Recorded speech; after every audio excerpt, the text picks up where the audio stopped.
Hey everybody, welcome to Geek Addicts.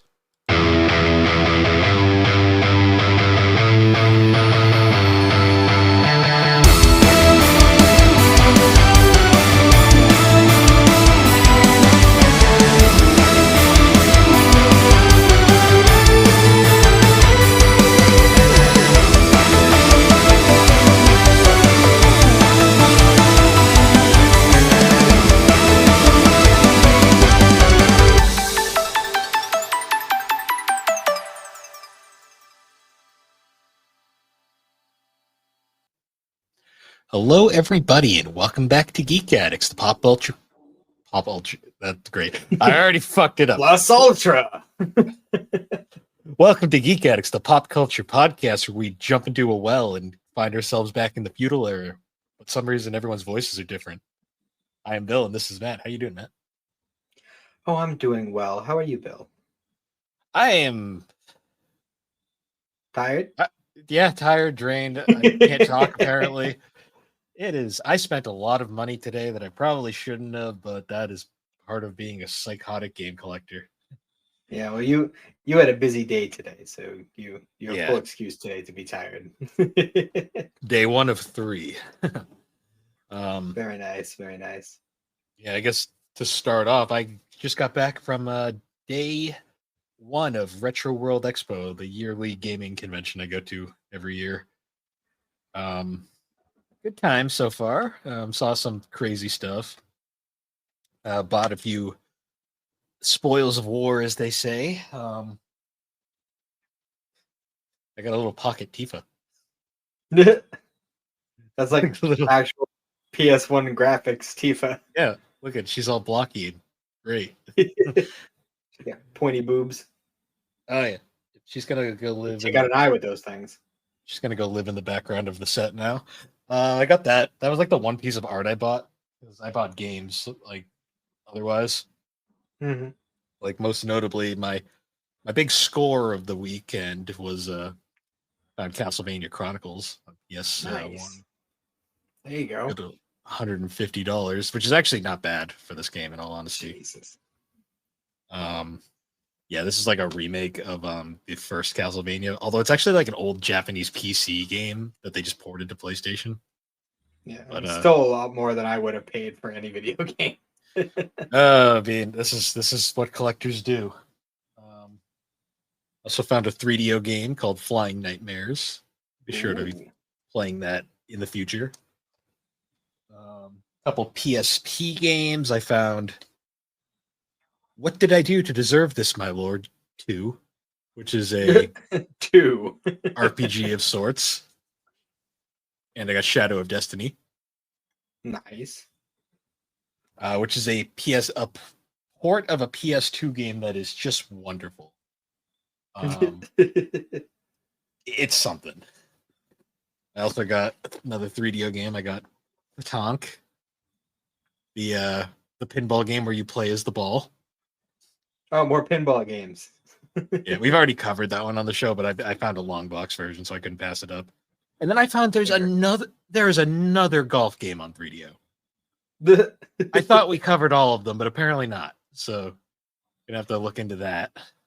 Jeez. It keeps going. I went a little crazy. Found an old PC Might and Magic game published by 3DO. Wow. Crazy collector. Another big one. Fighters Mega Mix on the Saturn.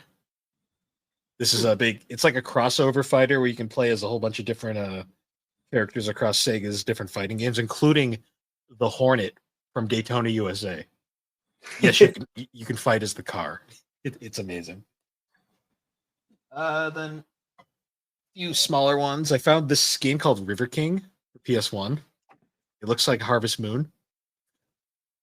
I have no idea what it is. PS2. Oh, it is PS2. Yep. You said PS1 at first. Oh, I'm tired. It's a thing. Dragon Lair 3D on the Xbox. Jeez. Got a whole bunch of stuff. You got a big mix of stuff. Oh, yeah. Out of This World for the 3DO, another game we covered for the show. In one of those fake plastic cases, but it's the game. And the most expensive thing I bought, and this was purely just because I love this game, and I was upset that I missed this when it first was around. I got the special edition for Fire Emblem Three Houses. Nice. There you go. This How was much did that one run you? This was $159. Oh, so just over. I think he actually he gave it to me for 150 though. I'm pretty sure he took the 9 off. Oh, nice. Because I paid in cash. Very nice. But yeah, I bought a lot of shit. I noticed. Probably shouldn't have, but I did it anyways because yeah, that's fair. Video game collectors, we're just a psychotic breed. I got not have anything on me, but I did get the next couple Soul Eaters, so now I only need 4. Nice. Only need 4 more, and then I'll have the whole series. I can actually start reading it. So I've been waiting until at this point I do have most of the series, so like, it wouldn't be that big a deal if I started reading it now, but I have a couple other things in progress, so I figure I might as well just wait. And I did it was supposed to already be here. I ordered a copy of the other movie that we still needed for a spooky month, but it was delayed. It hasn't even shipped yet, so we'll see if it even comes or if I have to order it again. Well, hopefully the best. Yeah, well, it's not the biggest deal because even if it ends up taking a while to get here, like we could just do that one last if it comes down to it. So not the biggest deal, but it's still annoying. No, I get you. But yeah, before I came over here, I was playing around with my laptop trying to figure out because I've never used OBS before, and I was trying to figure out because Cindy and I have a thing where like every time we're like, hey, let's stream a game, I always end up having to fuck with it for like an hour beforehand because I don't have time to fuck with these things until it's like time to do it. And it's becoming frustrating to do. So I was trying to like play with it and figure it out a little bit. But see, the thing is if I'm streaming to Discord, I just have to do like the screen share option because that's like the only option you have unless you like pay for fucking Discord Plus or whatever the fuck it is. So like I was trying to figure out how to get the display to go full screen without all the like settings bullshit on there, and I don't know, I was getting frustrated because I was running out of time and I had to come over here to do this. So the words OBS and frustrated are very common, and most people would agree that you're not crazy. That's just fucking OBS. It's a pain in the ass. So maybe there's a better option out there. No, that's kind of the sad part. There really isn't. It should you kind of just. I mean, I'm not trying to record or like stream to like a platform. I literally just need to get the game on the screen so I can screen share. That's it. That's the only thing I want to do. Like, I don't need any extra bullshit. I can send it. I have a few friends who understand OBS better, and I can send them your way. They might be able to help. Well, I'll try to play around with it. Maybe because I know on the Chromebook, one option was like you could technically set it up so that it puts it through like the camera. And I'm wondering if I can like the camera app or whatever on it. I'm wondering if I could do the same thing with that laptop. So if that is a doable option, then I might just do that instead. But we'll see. I still need to play around with it some more and try to figure it out because at some point in the future we will be wanting to stream games, and that I'd like to have that figured out ahead of time. Yeah, OBS is it's one of those. The learning curve is very on that one. That's why, like, I'm not great with computers, so like, all these like programs that I'm trying to figure out how to work, it's tough. I never took any computer classes or any of that. I don't understand any of that shit. I didn't really either. I figured most of it out working night shift at Richards because I had nothing else to do. That's fair. The amount of shit I learned working on night shift was amazing because legit night shift, nobody get you. It was literally a free for all. Like I can say this now that the company does no longer exists. Yeah, like as long as the machines are running, we were doing fuck all the entire Yeah. night. Yeah. I mean, I had three lathes running. It wasn't like I wasn't getting numbers. I was on my phone or fucking Hmm. around on a computer like the entire time. Like I had no time for that shit. I was like, you know what? If I'm working this garbage like shift, I might as well make the most of it. Yeah, that's fair. I mean, Besides my that, numbers were good, so I don't think they ever really complained. yeah. I mean, I think my numbers were good with my department. I always heard positive things, but at the same time, my boss was my wife's uncle, so Fair, fair. he could have just been being nice. I don't know. I'm pretty sure I was good. Yeah. I mean, you only got let go because of necessity. It wasn't like you did bad or anything. So Yeah, I mean, technically everybody got let go eventually. So yeah, I mean, I technically left on my own. you- I was never based on officially let go. based on the way the company was going, even if you had to stay on, you would have ended up getting let go eventually anyway. Yeah, I saw a certain person's post on Facebook, and I was like, oh, Yeah, yeah, he was not happy. Not happy. no, I don't blame him. Um, but I didn't get a whole lot of time for anime this week. Honestly, I was kind of lucky just to get what I needed to get for this episode. Because I was cross training in a different department. I was not a situation where I could watch Yeah. stuff, but I was able to get in the episodes, and I did watch a couple movies, and I started watching Claymore. I don't know if you've ever seen that. I've seen the manga around. Actually, there at Retro World, there was a booth selling manga, and they had like almost the full set of Claymore. Mhm. Yeah, because I know there's a box set for that manga series, but I watched the first episode years and years. I think it was like right when it came out. It was like years and years ago, and yeah, I watched like the first episode or two. A friend of mine was just showing me. It was actually how he showed me Sword Art Online. I think in the same sitting, because I think at that point Sword Art Online only had like 3 episodes out.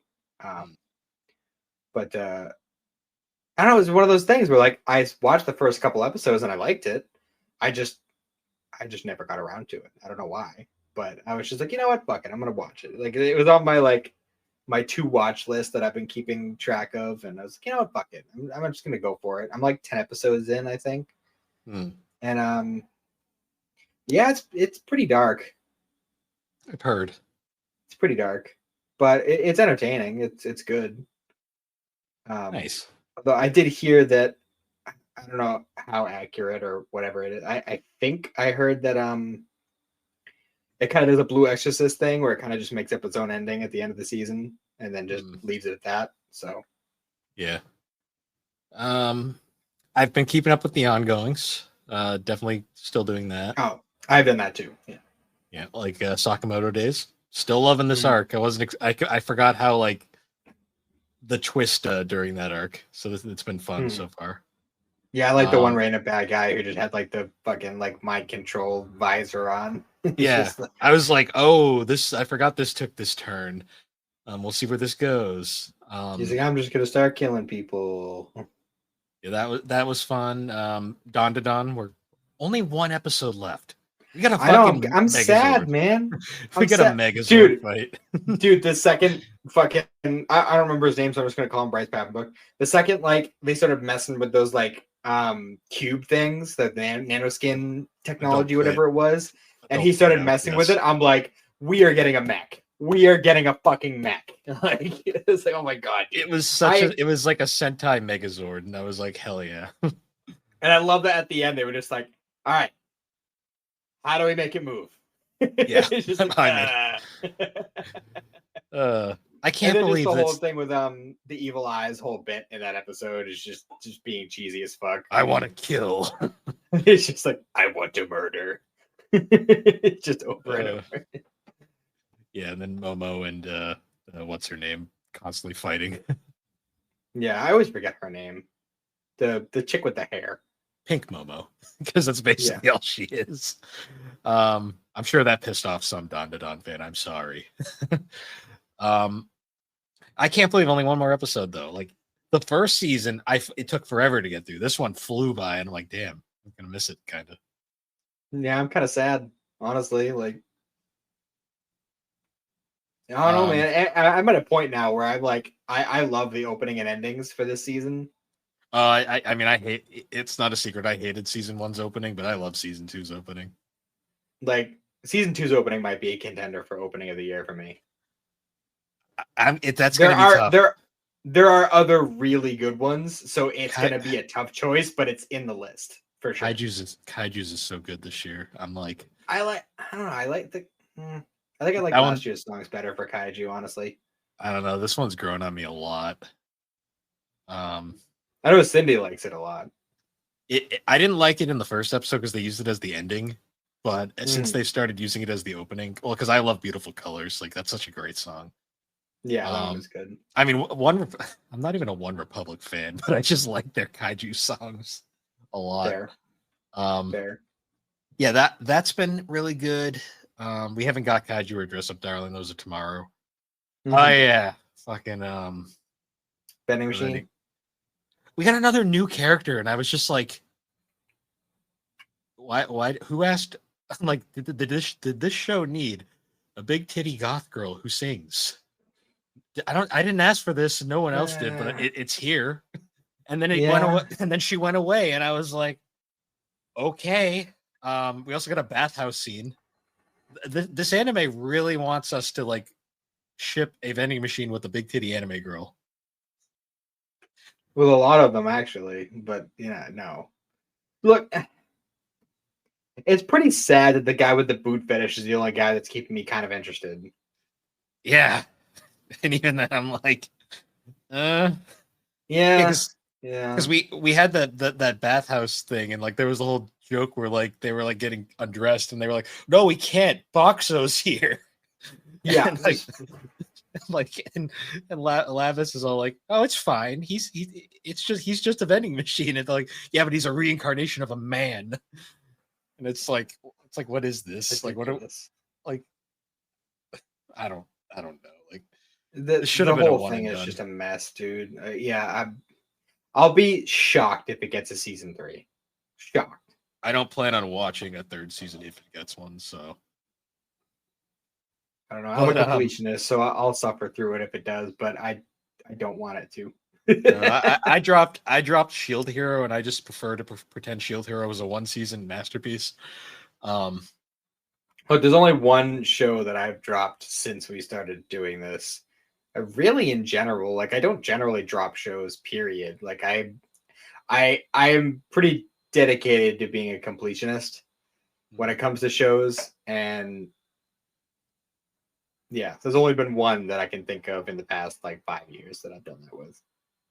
That being said, I have finally gotten back into My Hero. I finally finished the Mafia arc. Nice. Not where I was expecting that to go. I did not think they were gonna. Spoiler warning: I did not think they were gonna kill off Night's Eye or Night Shit, whatever his name was. Which one? All Might's sidekick, who's briefly. Oh yeah. Deku's, that was sad, wasn't that? Yeah, well, I know characters die in the show. I wasn't expecting like him to die though. Oh, you're also, not ready. Oh no, I'm aware. things get dark. I mean, the kaiju fans weren't ready either. That's all I'm saying. Yeah, but that's interesting. I just currently had the last episode I watched was the one where he defeated the gentleman villain.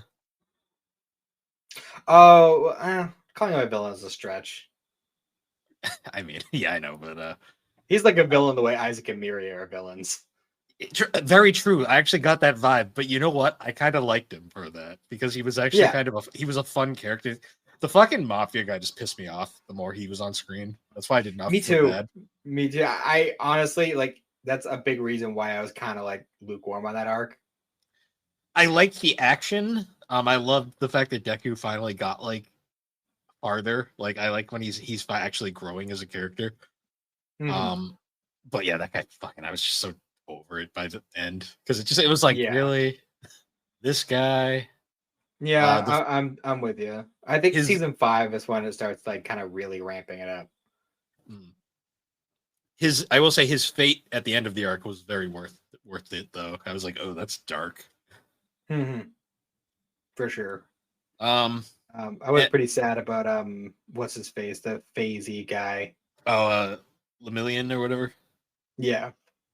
Yeah, I have a strong suspicion. Don't spoil it because I know you've watched it, but I have a strong suspicion he gets his powers back. Well, I mean, they do heavily imply it. Yeah, I mean, yeah, that's what I'm saying. He'll They get heavily back imply at that some that point. little girl is like the key to that kind of thing. So Yeah, it's not really a secret. yeah. No, I'm enjoying it. I gotta just sit down and watch it. The problem is like whenever I'm in the mood to watch it, like something happens all the time. And I just haven't had time to Yeah, sit down. I know the feeling. I know the feeling. Yeah. I did complete a game this week. Actually, today, just a couple hours ago. Nice. I beat Super Metroid. Oh, nice. Nice. You beat one Yeah. of the grandfathers of Metroidvanias. Mm-hmm. Yeah. You Now actually that no, I've you've completed, beaten both. You've beaten both the grandfathers of Metroidvanias. yes. Now when people say Metroidvania, I know exactly what they're talking about. Yep. It was Because that's Super the thing, like Metroid that's and the thing, Symphony of the especially Night. listening. That's the thing, especially listening to a lot of the podcasts in our network. Hmm. Like they'll use these like kind of buzzwords to describe games, and I'm like, I don't know what that means. Yeah. They'll just be like, I'll Google it and be like, all right, I'll take your word for it, whatever that said. Super Metroid's a classic. I don't think it's aged perfectly by any means, but it is still such a fun game. Well, there's super infuriating parts to it, but I mean, it wasn't undoable by any means. Like You should watch it wasn't completely unforgiving. you should watch speed runs of that game. There are people that like mastered that game. They can Oh, wall I'm jump sure. on they can wall jump on one wall. Like I see Dude, that and I'm like, don't get me started on wall jumping. I don't want to talk about "Eh, it. watch a speed run and you'll hate it even more because they could fucking one wall. And I'll be like, how the fuck? I'm like, okay. Okay. I don't. I don't know. I mean, all power to you, man. No, no, I I just can't. it is incredible to watch, but it pisses me off because I'm like, I can't do that. I didn't think wall jumping was a thing in that game until fucking I got stuck in a shaft, and I was like, what the fuck? Yeah, there's supposed to be one of your little animal buddies is supposed to show you how to do it, but if you're not paying attention, it's kind of cryptic. Yeah, yeah. It made me mad. Made me real mad. But I got through it. I mean, it said my completion time was like 13 hours, but technically it was more than that because well, I was playing on my Ambernick, and I don't know what it is about. I don't know if it's just mine or if it's just Ambernick in general, but in-game saving doesn't really work. Like it's not reliable. Like sometimes it works, sometimes it doesn't. So I just use save states for saving, Fair. and I do my very very best not to save scum shit, which I didn't do really in this game either. But you know, it also doesn't take playtime into account, obviously, when you're using save states. So technically, my playtime was longer than that. But True. Um, yeah. So when you got your completion screen, did you see Samus in her bikini? no, I didn't watch the credits all the way through. Uh, well, that's a Metroid tradition. If you beat the game fast enough, you get to see Samus in a bikini. Well, Well, I didn't do until it they fast just enough. until the later games where it's just the zero suit, which isn't as fun. Hmm. But yeah, now I got to decide what game to play next. I have a few in mind. I'm trying to hit a bunch of the series that I just never touched. Mm, So I have a few games in mind. I might just put up a poll on the Discord, just have other people decide for me. So I am also playing. I'm still playing Pokeduel, mm. and I'm actually getting pretty far on that. I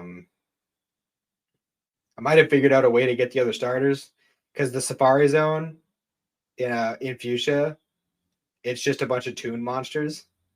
I'm Yeah. wondering if you breed the toon versions of the starters, do you get the toon version or do you get the regular version? Because the way it works is like for instance, when I had before my blue eyes evolved into ultimate blue eyes, I could have used a tombstone on Blue Eyes White Dragon to turn it into Blue Eyes Toon Dragon. So it is an evolutionary thing. So I'm wondering, like, is it going to give me, like, if I breed them, am I going to get Blue Eyes Toon Dragon or am I going to get Paladin of White Dragon? So I got to play around with that and figure that out. But if I can do that, I will definitely be breeding Red Eyes because I already have a Summon Skull because I want that Black Skull Dragon. Nice. Nice. I think now is 25 minutes in. We should probably get to the untitled the Dark and the Black thing. Yeah. Yes. That one thing that we do, yes. It's so important it doesn't even have a name. Yes. Because we are not creative enough. Well, I mean, it was, I don't know, Dime of Time Flows, like Darker Than Black is like, that's such like a specific title. That's like trying to come up with like a coverage title for like the vending machine show. It's just like, there's nothing you can do with that. Like that segment would just be called "Why Does This Suck So Hard?" So yeah, The Memory of Betrayal and an Amber Smile. This was a very busy couple of episodes. These two were very hard to follow. There's a lot going on. There's a lot going on to the point where I have a summary on screen in another tab right here. Good, because we're gonna need that. Yeah, just as like a reference to figure out, like, wait, when did this happen? How did this happen? Like, by the time I finished the second episode. Yeah, by the time I finished the second episode, I was just like, "What the fuck happened?" I was so confused. Yeah, because we were getting a lot of character stuff. We finally learn who Green Hair Chick is and what her role is in the series. Learn that she has like a whole crew of people that she's working with. We get the return of Troy Baker and Storm, even though Storm wasn't there for very long. Yeah, she was like wasted. My favorite scene is she leaves like the bar. She's like, "What kind of bar does like the staff get plastered before the patron?" And I'm just like, yeah, it was one of those. It's like a Japanese host club where it's like you go and you just hang out with a bunch of people of the opposite sex and give a lot of money. Apparently, you just hang out and drink a lot, kind of like that one chick in Suzume, the one mom who just like hangs out and entertains people at the bar. It's the same idea. But she apparently drank all of them under the table. Yeah. That's actually how we start the episode. Good old payments. We also get met with an interesting conundrum. It's not actually played with. It's more just like a threat where Troy Baker is like captured and he's like sitting there and he really needs a cigarette, and the guy's like, "I wonder what happens if I don't like give you a cigarette in time for you to pay your payment. Do you just melt?" and he actually starts apparently like, there's like a rumor that like yeah. There's like a rumor that if a contractor doesn't do their payment, they just like melt. And like obviously we don't see anything like that happen here. And you do see him start sweating though, which is kind of it was an interesting little like blink it or miss it moment. Yeah, and like honestly, I don't remember if we ever actually see it happen. Like if we ever see somebody not be able to do their payment. So I even don't know what happens. Yeah, because in the next scene, when we see him, he does have cigarettes, so it's like, okay, he got his payment, and it's just like that was an interesting little like conundrum where it's like he was legitimately kind of scared there for a minute. Yeah, and actually, when so at the beginning when I keep calling her Storm, her name is April, but anyways, she like walks out of like the host club, and she sees green-haired baseball outfit chick across the street with like a little boy with mismatched eyes, and she's like freaking out, like, "Oh my god, it's February!" And she like calls up Troy Baker. She's running after them. They disappear, and she calls Troy Baker, and you see like on his end, and he's in the shower, and his phone is ringing, and there's like fucking 15 packs of cigarettes sitting there. But just it's in like, case. He only needs to smoke one each time he uses it. I mean, that's a lot of cigarettes.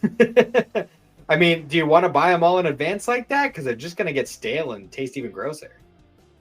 Speaking as somebody who used to smoke cigarettes, I can tell you, old cigarettes taste gross.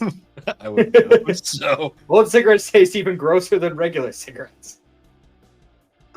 Fair enough. I didn't know they expired. Oh, they do. They certainly do. That's why some people actually put them in the freezer, believe it or not. Okay. The more you know. Anyways, so yeah, like he can't answer the phone. So she's chasing after them. She hops in a taxi. She says, "Follow that car." And the building that they were standing outside of explodes, and she is severely injured. Yeah. Her face is like fucked up for the rest of this episode. Yeah, well, you don't see her again until like the end of the second episode. Yeah, and it was like, oh right, because I had forgotten about that by then. And then after that, we get like a weird scene with like that one area. I don't even know what the fuck it's called, but it's basically like where they have all the dolls that just kind of like the Stargazer, I think they call it. That one doll that's like hooked up to a bunch of like wires and shit. And they're like kind of freaking out because of like these weird sunspots going on. And the last time that happened was when Heaven's Gate like disappeared in South America, and that was like a big deal apparently. So like everyone's kind of freaking out because they're worried the same thing is going to happen with the Japan Gate. And then what happens? Fucking. Oh, did you notice the weird part where like she's like explaining that to her coworker, and like they're having lunch or whatever, and she like picks a grain of rice off of her face and eats it? That's a Japanese thing. Is it? Is that like a? So I don't know the exact. I don't know the culture enough to really give an example, but like apparently that's like just like a Japanese cultural thing. It's usually done between couples.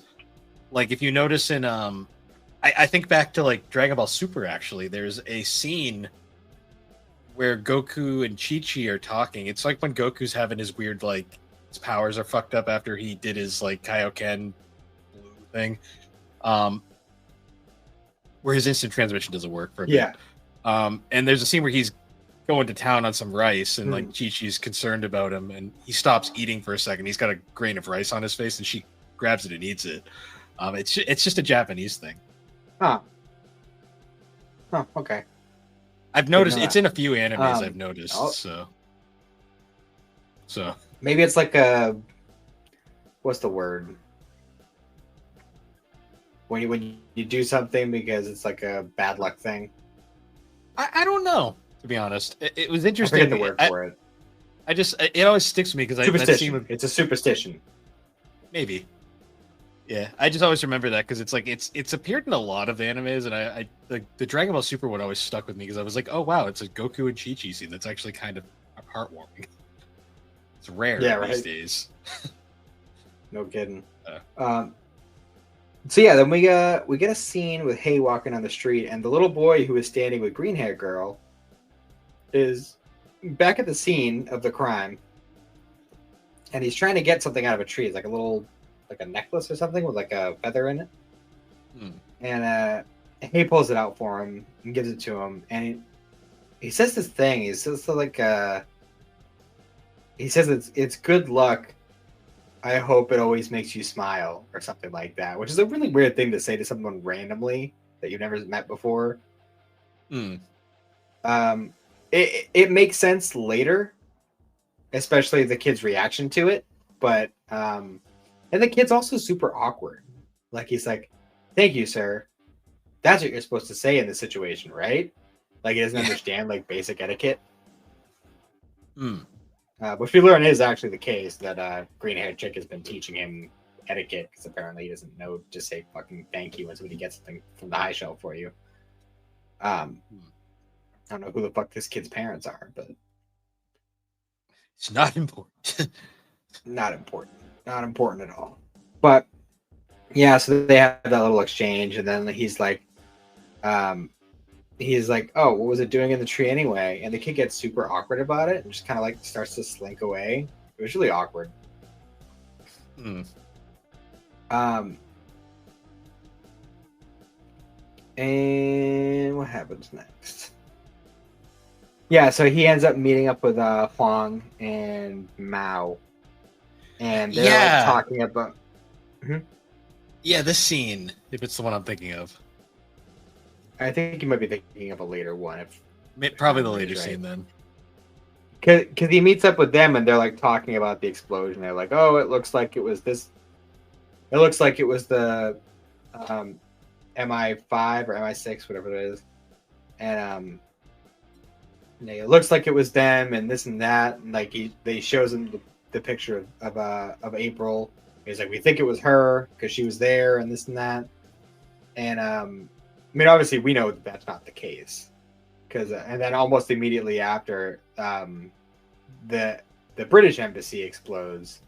They're like, "Oh, it was the Chinese," and then after that, the Chinese embassy explodes. And like, all right, so something's going on here. Um, but yeah, eventually, Hay ends up confronting Troy Baker because at this point they still think that the Brits are behind it, and like they're both kind of having that like the "tell me everything you know" situation. Because apparently, green haired girl, codename February, codename Amber, she has a lot of code names. Apparently, she was part of the syndicate and on the team with Hay back in the day, along with his sister and the chick who drinks children's blood. And she also was like a double agent, like working with the British Secret Service for a while and like stole a bunch of their secrets. And then they ended up like behind in gate technology or whatever. It was a whole political debacle. Mm. But ultimately, like the British are after her because of that, and obviously the syndicate's after her because she just like fucked off and started doing her own thing. Mm. And they're both kind of like having that moment of like, "Tell me everything you know," and they're both like, "We don't know shit." Yeah, And they kind of have that realization of like, "Oh, okay, we're both kind of getting screwed by her. Maybe we should try to work this out." And obviously that doesn't happen, but um, at least helps them understand the situation a little bit more. Um, true. and oh yeah, it's after that. Um, Hay leaves like the little parking garage that they're in. I think that's the point where Huang picks him up, and he's like, "Get in the car, the meter's running." And Yeah, it kind of makes it seem like he's gonna bring him to like what's going on. Because oh yeah, and fucking Amber just kind of shows up at the tobacco stand and just kind of takes Yin. yeah. I was like, okay. I was so confused what was happening in this episode because it seemed to be just random at times. There was a lot of shit going on. I think that was kind of the point because like her group was essentially just trying to sow chaos. Mm. And we end up finding out later in the episode that their goal is to destroy Hell's Gate. We don't know why, but that is what they're trying to do. And then let's see. Oh yeah, so then Troy Baker is trying to go and like go after the latest attack, and he and July end up going out and I think they see the kid, and like they're chasing after, or like he goes to chase after him, and then he goes to July and he like writes something down real quick and he says, "Hey, if something happens to me, go to this person." And we don't know who it is at first. But he runs off and he ends up confronting the kid, and like it seems like he's got him for a second, but then turns out the kid just kind of makes things explode by touching them. Yeah. So he ends up like overpowering. His name is November 11th. I don't know why I keep doing it. It's just fun. But anyway, Troy Baker ends up getting kidnapped by them, and the kid goes off to go find Chief Kirihara, because that's apparently who he had written down in the first place. Let's see. God, there's so much in these episodes. It's hard to keep track. This so one in we get a little bit of a particular flashback. It was pretty dense. This is a very plot heavy pair of episodes. Like we've had a lot of episodes up to this point where even when they're 2-part stories, like, you know, you can follow along pretty easily, especially when the detectives evolved. But yeah, when you start really getting to the weeds of like Hayes' story, that's when it starts getting complicated. Yeah, I've kind of started realizing that in this one, because I was like, it was literally the Scott the Woz like meme where it's like, did I miss a page? Like, yeah. So we get a flashback of Hay back in his old days, and he's just kind of chilling out, being a loner, whatever. And Amber walks up to him and asks to use his knife to like cut some bread or something, and like they're just kind of shooting the shit. And like you notice real quick, like she's a lot older looking in this flashback. Like, she's tall, she's clearly like a woman. yeah. And what we've seen of her in the present is she's like a child. She's like maybe a preteen child. So, I mean, I don't know if you can insinuate her price from that, but Yeah, I don't know. because one of her associates does mention when she uses her power at one point, there's a limit to the price you can pay. Oh, let me spitball guess. Is it her price she de-ages? Yes, it's an automatic price that just happens, and if she Okay. uses it too much, she will de-age into oblivion. Yeah, that's how it usually goes. Yeah, but But her power is also that she can stop time. So I don't know. It's almost like if you use it sparingly, it's not only an OP power, but it kind of also makes you immortal. Yeah. So no matter how you look at it, as long as you're careful how you use it, it's a pretty OP power. It certainly beats the hell out of drinking children's blood. Yeah, or some of the bizarre prices we've seen so far. We still don't know what Hayes is, right? Yeah, no shit. No, we do not. Okay. But yeah, during this flashback, she's like talking about how like she and Hay and Hay's sister should all run away together. And she gives him the same necklace that the kid had, the same type of necklace, and tells him the same thing about how it brings luck, and she hopes he smiles when he sees it or whatever. And you know, which kind of makes the earlier thing make a little bit more sense. But yeah, so like Yin just wakes up in Amber's lap, which is kind of weird. Yeah. This series would be really weird if it was exclusively through Yin's POV. It's hard to keep track in this one. Yeah. Yeah, it would. That's actually something I'd be interested in seeing, though, especially with the stuff that happens like later on. God, how much is left in this? Jesus Christ. It's a lot. All right, well, we'll just kind of like plow through it because there's a lot going on. So yeah, Troy Baker is kidnapped, and ultimately, like, I noticed they do the whole thing where like, oh, by the way, the red-haired dude who works with Amber, I don't remember the actor's name off the top of my head, but same voice actor as Roy Mustang in Fullmetal Alchemist. I don't hear him very often nowadays, so it was interesting hearing him here.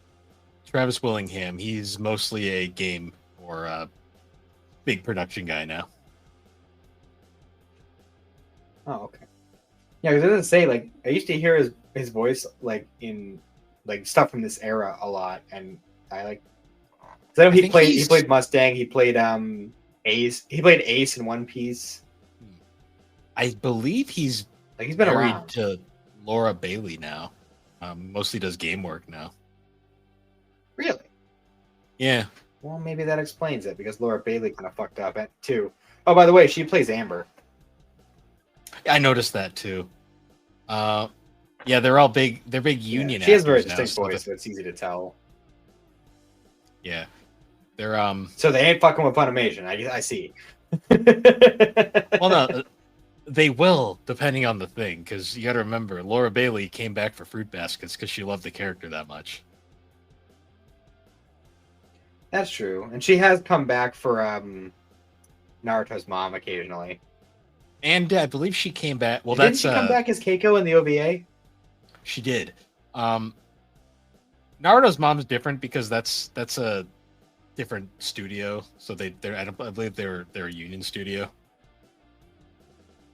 Yeah, but I know they've had issues with paying actors enough before because I believe it's the same studio that dubbed Bleach, and the actor Yeah. who played Jiraiya also played a character in Bleach, and he ended up getting replaced by Patrick Sates later on because he basically just wasn't getting paid enough and said, "Fuck this."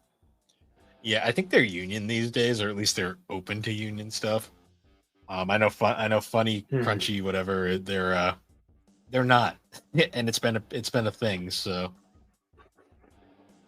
Yeah. Oh, but yeah. So, anyways, the red haired guy. What the fuck is his name anyway? Hold on.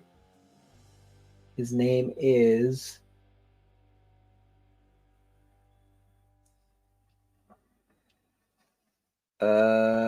Economy.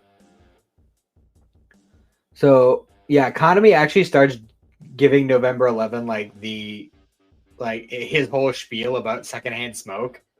And yeah, he's just like, yeah, I fucking know, dude. I know. I've given this exact same spiel before. And that was when he did the whole thing about like, oh, I wonder what happens if somebody doesn't plead their price, whatever. But nothing comes of it because fucking Chief Kirihara ends up bursting in with July. Or no, July isn't there, but he is there. He's waiting. He's waiting in the car. But yeah, they end up breaking November 11 out, but the bad guys get away, unfortunately.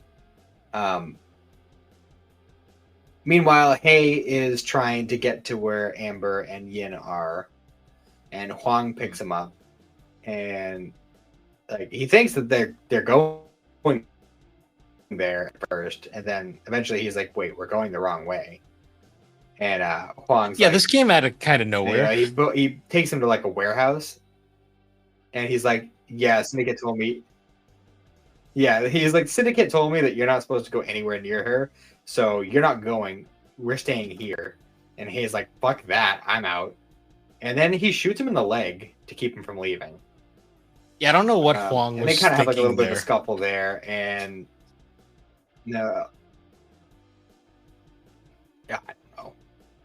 I mean, maybe he thought he had enough distance because I mean, Hay wasn't just in his like cloak or had his like knife or anything on him, so maybe he thought he had the advantage. I don't know. But he had his electrical prong. But thing. ultimately, Hay ends up creating a. Yeah, well, he have to say he ended up creating a current and zapping the shit out of him. Did you think he killed him when that happened? No, because he did the whole like thing that like they usually do when it's a killing blow. they didn't show it right away, so I was like, yeah, he's probably fine. No, he didn't. Also, they've established Hay doesn't really kill people often unless it's like he has to. He kills people, just not if he feels for them in any way. Yeah, he's selective on it, but he has Like shown obviously, that- like he didn't want to kill Yin. He didn't want to kill. He didn't want to kill Fire Girl, you know. But he's killed lots of people in this show. Yeah, it's one of those. He's the Black Reaper. He's known for killing people. True, but he has shown that there are times he spares people. So he is compassionate, for sure. So yeah, he ends up getting away, and he goes up to confront Amber, and like Amber notices that he's injured, and she runs out like, "Oh my god, are you okay?" And he just fucking smacks her. Yeah, he Which, did. Hayes not nice to women in this show. I mean, in this particular case, I can kind of get it because she did betray him, and like, obviously she's keeping secrets about his sister and everything. So like, he's pissed off. He's been looking for his sister the whole time. The only like female character in this show that he Mhm. seems to be nice to on the regular is like Yin. It seems like. Yeah, this is true. I mean, he's lashed out at her before, not to an extreme by any means, but he's snapped at her before. Mm. But yeah, it just kind of seems like he's just kind of mean to women a lot of the time. Not every time, there's plenty of women he's been nice to and he's felt for, but he's also not afraid to smack a bitch, Yeah. as we see in this episode. Everyone was But yeah, oddly. he goes through the whole thing, like, "Where's my sister?" This and that, and she's like, she's close. Huh? Everyone was oddly like. What'd you say? I feel like everyone in this episode was like oddly like off character. Yeah, well, it's one of those things with these kinds of shows, like this, like Cowboy Bebop, where it's mostly like kind of an episodic-y kind of show, and there's no manga to base it on, and just kind of winging it. A lot of times with these kinds of shows, they'll have multiple writers, like doing different episodes. Because this is I mean, that was the case for Bebop, Yeah, this is an anime first, I believe, like its original. So yeah, anime original, yeah. Which I don't know, man. I've really, all the ones I've seen, at least, I've really dug. So something to be said for that. Yeah, I feel like they put more effort into it when it's like that. well, it's their own work. Yeah, their own intellectual property, so to speak. But yeah, anyways, so he's confronting her. He's like, "Where's my sister?" Blah blah blah, and she's like, kind of teasing him about it. She's like, "Oh, she's closer than you think, but so far out of reach, and this and that." Like that whole spiel, and that's when he just straight up fucking smacks her in the face. And she's like kind of upset about it, because it's very obvious that she is a super boner for Hay. Like it's super obvious. Yeah.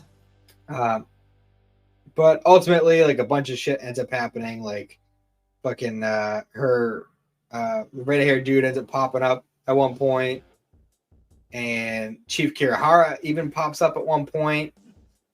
And Hay's not like in his like cloak and mask or anything.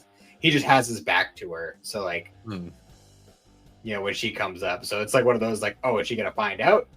But then Amber surprises everybody by stopping time. Yeah. Including the viewers, because I don't think anybody was expecting that. And they're just like, yeah, all right, that's cool. We'll just take our our little organization and just fuck off for now. Yeah. Oh, we kind of skipped over this, but Troy Baker killed the kid. Yeah, he did. And I completely was like, he brutally killed the kid. Yeah, and I was just kind of like, nothing of value was lost. Just kind of moved all like, on. Fuck them kids. I love this scene too, where he's got his soggy cigarettes and he's just all like bummed about it, and then a Storm shows up, or whatever her name is, and just gives him a good one. Yeah. With her beer. Also, there was that one scene where like the kid like thinks he got him, and he goes to open the door to walk out, and he's obviously like November 11th is just standing there, and it's pouring rain. I'm wondering if it's implied that Storm made the rain happen to give him the advantage. I don't know. Maybe because she was there. Well, we don't see her until after the deed is already done. But who's to say like she didn't say like, all right, this is where they are. I'm going to create a bunch of rain because my guy uses ice, and that'll help him. True. So they don't call it out, but I feel like that's probably the case. And that's pretty much where we leave it. We do get a little scene of Amber having like a little meeting with a bunch of other people in her organization that we didn't see. We only see their silhouettes in this episode. I don't know if you recognize any voices, but I was really few of them did tired when I speak. watched, so probably not at the time. Fair enough. Well, I will say at least one of them we've seen before. Fair. I don't remember if there was more than one, but I know at least one. We did also get that scene where we do find that Huang was not killed, but even he's surprised he wasn't. Yeah, which shows, like, yeah, that they butt heads a lot, but the group actually does care about each other. Because even Huang, chose not to shoot Yin, and they all have their moments where they're like, "I'm gonna fucking kill you," and they never do. Yeah. We also got the new intro this well, we technically had it last week, but I forgot that it was a new intro. It's fine. I think I like the first one more. Yeah, same. Actually, I So- like the first opening and ending better, but Yeah, they're both fine. They're both this one's Yeah, rocky, but it's also I don't know, the first one's just so good. it feels kind of rocky in the way that some of the Full Metal ones are, but not like it's not like the first one was more like traditional rock, Yeah. and this one was more like poppy rock. Yeah, it was kind of a case of like they had one banger, and then this one was just kind of like whatever. It wasn't like I think of a series that has a ton. Like My Heroes had a lot of really good intros, or you haven't watched it yet, but Black Clover, that series has some fucking amazing intros and outros. Even Demon Slayer's got a couple good ones. So yeah, But, that's basically where we leave yeah. it. What's funny is I know that at there is a couple Huang-centric episodes, Mhm. and we're so far in the series now, and based on the episode preview, it's not the next pair. So I was like, I did not realize how late that those happened. Yeah, he's such a weird character at this point because that's why I felt like it would have been weird to kill him because I was like, the most we've had is his one episode, the one episode where he doesn't kill Yin. I'm like, other than that, we really haven't had much of he hasn't been much of a character so far. He's been more of a go do this kind of guy. He's the token human in the group of weirdos. Yeah, pretty much. But yeah, But we will learn more about him later. So, but not next time. Next time is a different thing. yeah. But yeah, we'll save that for next week. Next week for our next untitled the Darker Than Black thing. Yay! Yes. Doesn't quite roll off the tongue the same way Dive of Time did. No, well, maybe the next one will come up with something better. Yeah. I think we've even decided what we're gonna do on the next one. Or was it Yu Hakusho, the live action? I think so. Maybe. We'll cross that bridge when we get there. Yeah, But agreed. in the meantime, we do have a topic for this episode. Kind of late getting to it, but that's fine. We're following up on our Inuyasha episode. We're going to be now talking about Inuyasha, the final act. Talk about a lot of shit being stuffed into one little section. Yeah. Inuyasha, the final act is very fun because it is so. This series is goofy. The final act was a sequel / follow-up series that ran in Japan from 2009 to 2010, and it was dubbed from 2013 to 2014 over here, or maybe it was 2012 to 2013. Either way, it was later. Essentially, it wraps up the manga because they infamously ran out of manga material during the initial run and had to wait for it to be finished. The difference here is, though, where the original Inuyasha was kind of well known for being extremely stretched out, and they had a lot of filler, even though the filler is kind of good in Inuyasha. This series is only 26 episodes, and it is kind of infamous for they crammed a lot of shit into a very short amount of episodes. So there is, I'll bring them up as we get to it, but there is a few arcs that were basically entirely cut out and only brief snippets were shown. So yeah, I definitely got that vibe from it too, watching it, because there are definitely points where I'm like, I feel like I'm missing something here. Like I I don't know if I just wasn't paying full attention or not, but I No, don't there's recall the point where Kohaku joins Sesshomaru's group. He's just kind of there at one point. there are full fucking arcs that are just axed throughout this. Particularly the bone eating demons, like that, they show up for like one episode in this. That's an entire fucking arc in the manga. Yeah, Oh, like the whole thing where Hirai Coats is like damaged or whatever, and she puts the that poison is on it. And yeah, that's the end of the arc. That's an entire fucking arc in the anime, in the manga. No shit. Yeah, that's why it's worth reading the manga sometimes. Hmm. So right off the Well, it's bat, always worth reading the manga, Well- unless it's Demon Slayer. yeah, I mean, the art's fine. But that being said, right off the bat, this series is very well known for 3 of its actors did not return for the dub. And What was a the lot of- third? I'll That's get to- Sesshomaru and Kagome. And what was the other one? there's a third one, Kohaku, but we'll get to Kohaku in a second because I didn't even notice. I'll get to Kohaku because I want to talk about the other 2 first. So for this series, Monica Story did not return as Kagome. She had completely retired from voice acting by this point. She had some very bad fan experiences, I guess, over the years, and just kind of like was basically burned out from the genre and basically just full on retired. I believe her last official role as Kagome was either the PS2 RPG Secret of the Curse Mask or the fighting game Feudal Combat. Those were her last 2 official roles, plus all the movies. So she did not return. Instead, we get Kira Tozer, I think is her name, or Tozar, who is a fine enough Kagome. But I will admit, those first couple episodes, if you're watching the series going directly from the final season of the original directly into final act, woof. Like it is like, oh, that is a different voice. You know what's funny too is I don't even think I noticed the first time I watched Inuyasha years ago. Well, because there was like a good like 4 or 5 year gap. So by the time you got around to it, you probably just didn't notice. When you go directly from That's the thing. That's the thing, though, is by the time I actually went to go watch Inuyasha for the first time, all that was done. Like I had the whole show in front of me, including final act. So like I literally just went through the whole thing. There was no wait time for me. That's fair.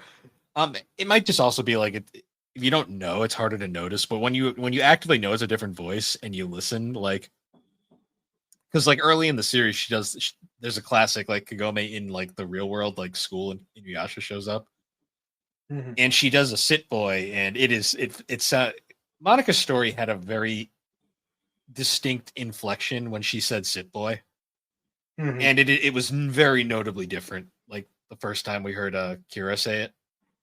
Yeah, I will say I think she did a good job. She does, but by the end of the series, I think she gets it down. Those first 3 episodes, though, it was kind of like I think she's trying a little too hard to be Monica, and I think it was more like she should have just found her own voice, which I think she does by the end. Because, like, spoiler for Yashahime when we'll eventually cover it, but she has nailed the voice by Yashahime. Like, she has a great voice in that series. Honestly, if I'm being totally real, I think Sesshomaru's voice change bothered me a lot more. So Sesshomaru's is weird because between the original series and final act, David Kay had actually moved to like the States and became like a very high profile actor, like in a ton of like video games and stuff. Like he's very well known. He's Clank in Ratchet and Clank. In that series, and he does a ton of voices. Like he is a very prolific VA. Because they still use the Ocean cast located in Canada, there's no way they could get David Kay to come back. He was no longer available. You could just do it remotely? Not in 2012. Fair. Fun fact, in Yashahime, he did come back because it was possible by that point. That's good to know. I'm Yeah. glad because I don't know. It was something about nothing against the guy who replaced him. Michael But Dangerfield. yeah, nothing against him because he did do a good job. It's just I He don't know, does. just something about Sesshomaru's vibe that just was off. He has the voice down. He doesn't quite have David Kay's acting down. Mm-hmm. That was the way I felt with Dangerfield's performance, because he does a really good job. Like, the voice is borderline pretty accurate to David Kay's voice, Mm-hmm. but David Kay just has an inflection and a style to his acting, and I don't think Michael Dangerfield had the same style. It is very notable in specific scenes where he's supposed to be very emotional. Because that was where David Kay shined, in my opinion. Particularly a scene we'll get to later, which is a very important scene in the grand scheme of the series, involving one of his companions. The third character that's voice changed, this one is more just kind of a thing that this series just did a lot. Kohaku's voice changed like 3 times throughout the series. Because in the original series, he was voiced by Alex Duduque for like the first half, and then Danny McKinnon for like the second half of the series. For Final Act, he's voiced by Aiden Drummond, who is a completely different actor. But he is supposed to be older, so it kind of worked. And then Yashahime, because he's an adult, he's got a completely different actor again. I literally did not notice any of the changes with him. If you actually listen to him side by side, it's very noticeable, but it actually is kind of interesting because he's supposed to grow up throughout the series, so it makes sense. Well, I'm sure well, I don't know how much growing up he could do in 9 months, but anyways, anime logic. But anyways, well, he didn't really talk. I mean, I'm sure side by side, yeah, but like it's not like he was doing a whole lot of talking throughout the series. So it was one of those things where, like, with especially Kagome and to a slightly lesser extent Sesshomaru, like you hear them a lot more throughout the series. I mean, Sesshomaru ends up being kind of dipping into like the original series a little bit. Like when he's first introduced, you're like, oh yeah, that's Inuyasha's brother. He did this one thing, and like we might see him from time to time, but but he ends up being like a very consistent character. Like he just kind of happens to be where they are a lot of the time. Yes, he's a very popular character in a lot of ways. I understand why. Like he's the cool one. I will say one VA that was very noticeable. That it was a very noticeable thing that this was originally a child actress that grew up in 5 years. Was a Rin's voice actress, Brenna O'Brien. She was very much a child when the series started, and then after the 5-year gap, she grew up, and it's very noticeable. Her voice is a lot more mature in this series. Oh, wasn't there? There was another thing I think I noticed. I feel like at the end there was like a scene where like, was it Kohaku? Like Kohaku had grown like a lot after like the 3-year time skip or whatever. Yeah, well, puberty and then does that. And then we see Rin, and she's like exactly the same. Well, Kohaku's supposed to be older. I mean, she might be like, she might be slightly taller, but yeah, but still, I mean, it is also a thing that women tend to, develop faster than. You also got to realize that Rin spent the first half of her life like malnourished and like borderline dying. So, she did die twice. Well, besides that, I mean, she was basically a walking corpse during her like initial appearance. So this is true, but Sesshomaru provides for her now, so it's she's living good now. For like those like 4 months, like and then after when she settles with Kaede, wait a minute, he brings her presents. He brings her presents. He never provided for her. His provisions were go get food, go do that. Yeah, like he never provided for her. He literally was like, "You're on your own, bitch." Yeah, that's true. That is true. I'll keep you out of danger, but I ain't doing anything else. And she still bore his children. Spoilers, we haven't got there yet. You don't want to piss the fan base off yet. We haven't. I know. They're still in denial. Okay, like it's bad. Hmm. That being said, when she appears as an adult in Yashahime, she still isn't that much bigger. So she might just be a petite woman. It's very possible. I mean, as you said, she was malnourished, so maybe she just Yeah. didn't grow because of that. In Yashahime, she's literally just imagine they just took her and stretched her out. That's basically Rin in What Yashahime. did she eat that whole time?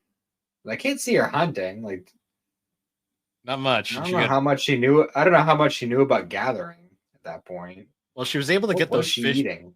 She was able to get those fish out of the river for Sesshomaru, and then got beaten by the townspeople. All right. Yeah. She had a rough go at it as a child. Hmm. So yeah, like the kind of changing gears here for a minute. So in the original Inuyasha series, we had Inuyasha go through like what, like almost 200 episodes, and he's like, it took like what 80 episodes for him to get the second form for Tetsaiga, and then like another 70 after that to get the second one. And Yep.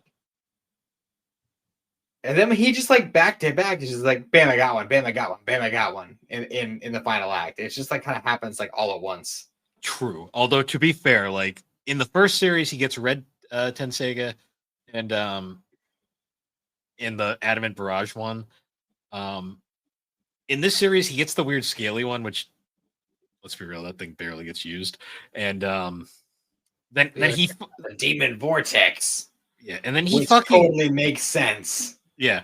And then he fucking jacks Shishomaru's power, and it's like, oh, you got this thing that you spent all this time developing because you have daddy issues, and it's like, oh, by the way, the whole time you were developing that, it was for your brother. Get fucked.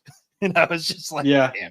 pretty You much. wonder why this. But then guy's it turns out that, oh, all right. So I gotta ask this, okay? Because I know we're kind of jumping all over the place, but where the fuck did Box Saga come from? You read the manga, you have to know, where did it come from? he made it. How? With what? Demons. And where did his arm come from? He What made the it. fuck? Demons. It doesn't make so. There's no explanation in the manga. I thought He they had just to- skipped over it in the anime. No, it's about the same. He learned compassion for others, and that was his. And that made him regrow an arm and just Sure. will a sword into existence. Sure. That happens to be, in my opinion, way cooler than Tetsaiga. Yeah, no, but Boxega is fucking like the OPest fucking sword, but it never gets fucking used again. I'm still mad about that. Because his Tokajin, his evil sword, gets broken at one point, and his exact response is like, if it's broken, it's useless, worthless sword," and just throws it away. Mm-hmm. I don't know, like I thought, like maybe Totosai would like take one of his fangs and turn that into a sword. No, he just grew it. Just fuck you. Here's a sword. He made it it. Just appeared out of the ether. Demon logic. The demons in this series don't make any sense. You just kind of have to. You just kind of accept shit. Why with the way that weapons have been presented in this show, you'd think there would be like weapons are like such a big part of like how this show works. Like we get a whole fucking huge explanation and like pretty much a whole arc out of upgrading Hiraiko's, but this fucking sword just kind of like shoots out of his stump, and then the fucking goddamn arm grows back out of nowhere, and he hasn't had an arm the whole goddamn series. It just makes no sense. Character development. I mean, I don't know. It's symbolic of he's grown as a character. That's the story here. Symbolism is all well and good, but yeah, there's a limit. I know. I mean, symbolism isn't reality altering. I mean, it's already confusing enough when you take into account like Tenseiga and Tessaiga are actually, so they apparently came from Inuyasha and Shishomaru's father, one of his fangs, which I've always been like, how did the fuck did that work? But anyways, and then apparently they were split in half to create the two swords because he needed Shishomaru to go on a life journey at some point by giving him a sword that doesn't cut. And then Inuyasha got everything else, which caused daddy issues. The whole fun thing. Um, I love this series, but I do question it sometimes. Well, for the most part, it usually stays pretty like reasonable when it comes to the storytelling and like the explanations for things and whatnot. Like generally, it tends to make sense, but like they didn't fuck all to explain shit in this final act. No. Also, this series kills off two prominent characters very early on. Almost immediately. Like fucking Kagura, she don't last very long in final act, that's for sure. She dies in like the second episode. Yeah, she finally gets her heart back, and it kills her because Naraku's a dick, and who didn't see that coming? But she got to see her crush as she's dying, and that made her crush. happy, I guess. This is me just being annoyed by it because I find the fandom for this series very annoying. They act like that is the biggest shipping moment in the series. Shishomaru doesn't give a fuck the entire time. He's like, whatever. He was compassionate enough to at least be present for her death. He stood to the side and was like, whatever. Thing. It wasn't like an affection, but it was compassion. It was like, you're dying, you're all alone. I'll at least stand here and look at you while you die. Yeah, shippers act like that's like the biggest shipping scene in the series. I'm like, he did not care that much. Like, he was kind of like, whatever, bye. You were just like, well, we had a couple conversations, so I guess I'll stand next to you while you die. I didn't hate you entirely, but I don't really like you either. Like, that's you still smell like Naraku, which is pretty gross. So yeah, you're kind of annoying. Like, I don't know. I've never understood that, but that's me just finding this fandom very bizarre. But granted, it's an old anime. Also, what's with this show? Like, we've had. All right, so by the time we get the Naraku's incarnation version of this character, this is the third time we've had a moth demon that has the same power and looks exactly the fucking same. That's three of them we've had. They look the same. They have the same fucking like kind of like weird like, oh, I'm putting you in illusions power. What? Takahashi, what's going on? Listen, I love her. I love her as a creator, but she's a little lazy sometimes. That's like Toriyama would be like, damn, that's lazy. You notice how every lady character in this fair. Have you noticed how every lady character in the series has either Kagome hair or Sango hair? And not everyone, just Most the ones she had to draw like consistently. Most of them do. Like, there's a lot. Like, I'm reading, I'm looking through her other work, and I'm like, wow, it does happen a lot.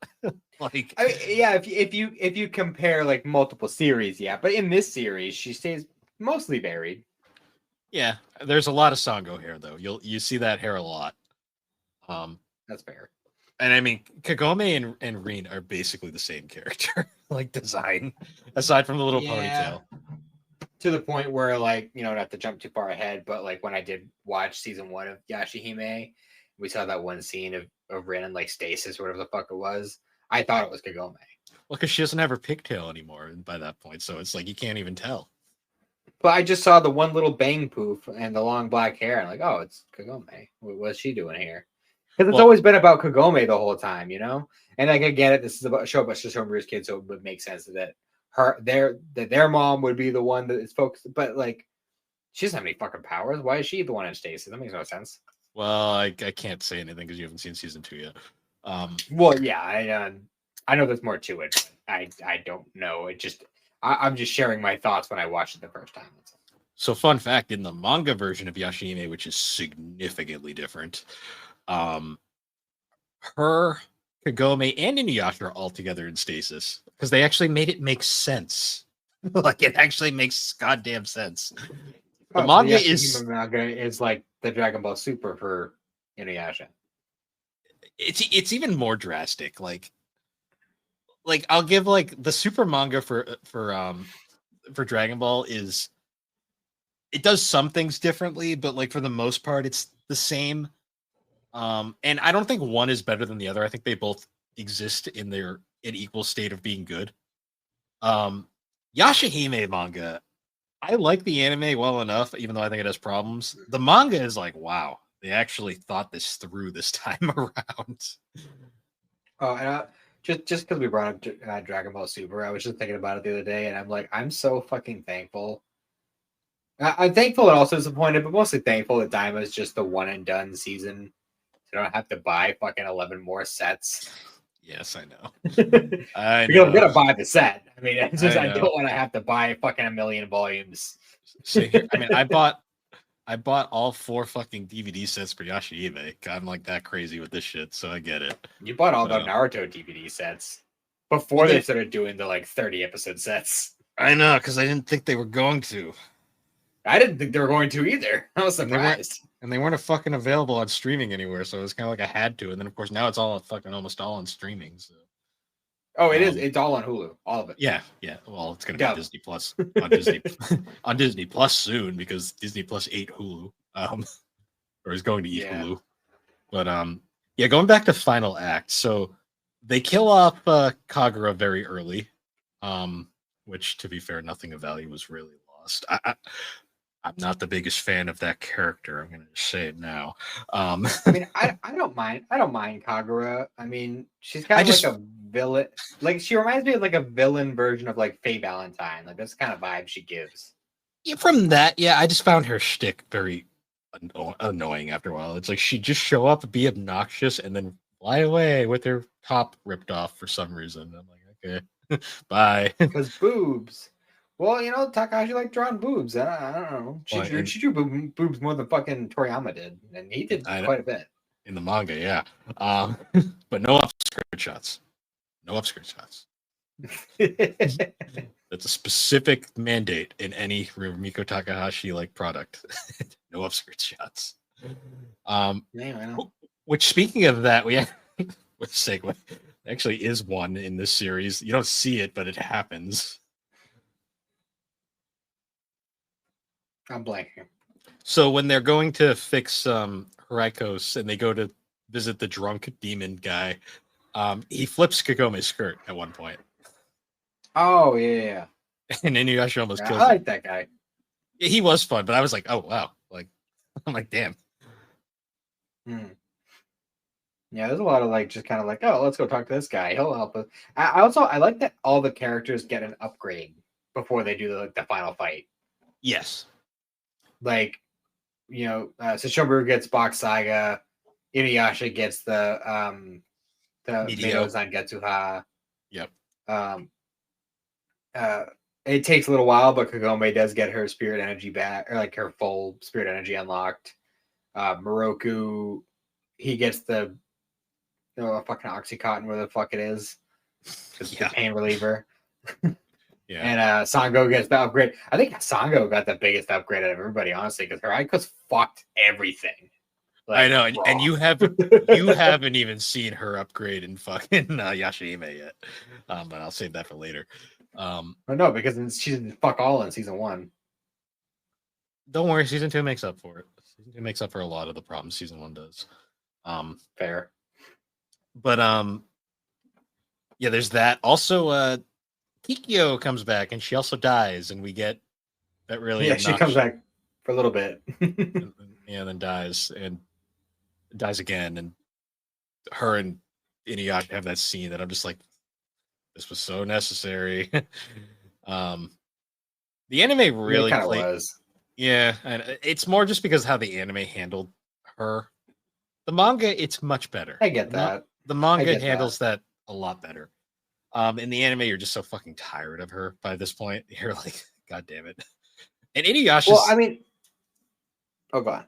I was just gonna say Inuyasha is so fucking annoying at times in the anime because it's like, dude, come on, she's dead. Yeah. You have legit like, because in the manga, they're just like, the manga, it's never fully stated, but him and Inuyasha and Kagome are basically dating throughout the entire manga. Like, it's like not really even like a secret. Mm-hmm. But then in the anime, they constantly do this Kikyo shit. And I'm always like, first off, you make Kikyo such a fucking awful character in the anime, even though in the manga she's not that bad. In the beginning, at least, like she smooths out as it goes on. I think it's like after she gave Naraku the big ass Jewel Shard. Like from that point onward, she kind of smoothed out. She does, although she still has her moments where it's like, will you just go away, please? Like, Yeah. Because the big thing that she does in this season, which is a very important thing, is when she dies, she has that like inner power still because she's been reanimated for so long. She actually gives that to Kohaku, and that's how he escapes no longer needing the gem to survive. Yes. Which was you had actually brought that up in the last episode, how he was living because of that, and I had mentioned like, oh, it'll be explained in final act. Yeah, well, I just couldn't remember how it was, and it just made sense for it to be Tenseiga, so I just kind of assumed it was something like that. Especially since I did remember that he ended up joining their group at one point. So I don't know. It's just one of those things where it had been so long since I'd seen it, I just totally forgot. No, and again, they stuffed so much into the final act that like the shit gets jumbled. Yeah, no, it was instead they wrote it that Ikio gives her leftover residual power to bring him back to basically save his life. One of the better things she does towards the end of the series. Yeah. I'm trying to think.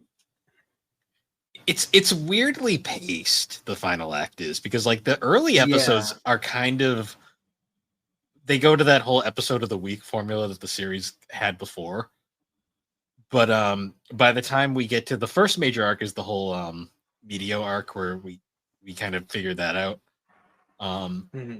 Then we get basically the build up to the final confrontation towards the end. Yeah. I forget what the circumstances were behind Sesshomaru getting the Mato Zangetsuha at first. And like first of all, he mastered that like really quickly. And also I want to point out, like, first of all, like when he first did it, and it was like the crescent shape or whatever, and like that was cool. And then they meet the guy later, he's just like, hey, it's supposed to be a perfect sphere. That's when it's at its most powerful. And I'm like, well, that's kind of stupid. It looks stupid, like compared to the slash kind of look to it. The slash was cool, but it is a symbolic thing. Yeah, well, I get that, but like they make a huge deal over it, and like eventually it's like, yes, Sesshomaru did it. He can do a full circle now, and it's super big and strong. And then Inuyasha's like, and then Inuyasha takes it. Mine now. Like, he takes it, and it's just like, nah, slashes are better. It's literally fuck that whole sphere thing. It doesn't matter anymore. The fucking series literally, like, it makes you sympathize with Sesshomaru at times because you're like, God damn it, I get it. I get why he's the way he is. For real. Like, he definitely gets slighted a lot. Like, it's like he finally gets this cool power with his sword, and then like he takes all this time to master it, and the second he does it, Inuyasha's like, oh, cool, that's mine now. And it's like, okay. But it's okay because he ended up getting the coolest sword at the end anyway. Yeah, he does. We'll get to that. But a sword that literally just breaks down fucking it's the sword is a fucking one-hit kill. Yeah. If you were a living being, it will kill you. Like one swing. Literally, he hit Naraku with it once with his big spider body and was just like, all right, well, that's done. Yeah, it's like, all right, now the final boss fight is on a time limit. Have fun, guys who are still in there. Yeah, pretty much. Also, an interesting thing too is like the non-feudal era scenes in this season. Like, they aren't as frequent, obviously, because it's only 26 episodes. But like I feel like they get to a point where like they're like, oh shit, Kagome has to finish school. That she okay. We didn't really need to see it though. Yeah, I know. It's weird because in the original series, I loved like the scenes when she was back in the real world or the modern era. Yeah. This season they're very tacked on. Like we get that one scene at the start in like the first episode where we get her like scary face, which I really enjoy. Well, that's the thing is like this season is so rushed anyway that like trying to force those scenes in just seems unnecessary. Like if you were gonna take the time and like do like a couple seasons, like actually kind of like give everything time to breathe, like, yeah, absolutely, we need those scenes, to break shit up. But if you're literally bums rushing to the end of the point where you're skipping whole arcs, we don't need it. We don't need it. Yeah, it's part of that whole debate where people are like, after Ranma, they're like, should Inuyasha get a remake? And I'm like, I'm so torn because personally, I don't want them to ruin the original series because I love the original series, but Final Act does kind of could benefit from it because it does miss so much shit. Yeah, just give it a Kai. It doesn't need a full remake. Well, it's mostly just because the VAs won't be the same. That's gonna bother me the most out of anything. Well, Kagome's won't be the same, but I mean, it's Well, the actor who played Sesshomaru came back for Final Act, so yeah, but also or no, not Final Act for yeah, whatever. But also Kirby's dead, which is depressing. Yeah. And let's be fair, they probably wouldn't even get the full Ocean cast for a full series because that's too expensive. Oh, that reminds me. I don't think I brought it up last week. I don't know if you heard the news about Mike McFarland. Yeah, he's not doing well. It's pretty sad. No. It's pretty much a guarantee that his acting days are done. Yeah. Regardless of how that all turns out. Chris Ayres was really hard. This one's pretty hard too. Yeah, this one's rough for sure. Because he's been there since the start. Like, he's Roshi. Like, I don't think anyone else could be Roshi.